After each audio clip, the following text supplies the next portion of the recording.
সৃষ্টিকর্তা যখন পুরুষকে গড়লেন তখন তার মধ্যে পাহাড় সমান ধৈর্য আর ইস্পাতের মতো শক্তি দিলেন। ঠিকই বলে দিলেন, তোমার কাঁধে অনেক দায়িত্ব, তুমি সব পারো, তোমাকে সব পারতেই হবে।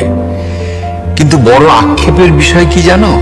তার ভাগ্যলিপিতে শান্তি আর বিশ্রাম শব্দগুলো লিখতে তিনি বোধহয় ইচ্ছে করেই ভুলে গেলেন। তিনি পুরুষকে তৈরি তো করলেন, কিন্তু মাথায় এত এত দায়িত্ব আর দুশ্চিন্তা ঢুকিয়ে দিলেন যে তার পুরোটা জীবন শুধু উপার্জনের পেছনে দৌড়াতেই কেটে যায়। পরিবারের মুখে হাসি ফোটানোর চিন্তায় পুরুষ নিজের দিকে তাকানোর সময়টুকুও পায় না। পৃথিবীতে সবচেয়ে করুণ আর অবহেলিত জীবন বোধহয় পুরুষেরই। কারণ সংসারের ঘানি টানতে টানতে একটা সময় সে ভুলেই যায় যে অন্যের জন্য নয়, নিজের জন্য তার বাঁচার কথা ছিল। নিজেকে তিলে তিলে শেষ করে দেওয়ার নামই হলো পুরুষ। যদি এই নির্মম সত্যগুলো আপনার হৃদয় ছুঁয়ে যায়, তবে লাইক দিয়ে এবং শেয়ার করে অন্যকেও বাস্তবতা জানার সুযোগ করে দেবেন।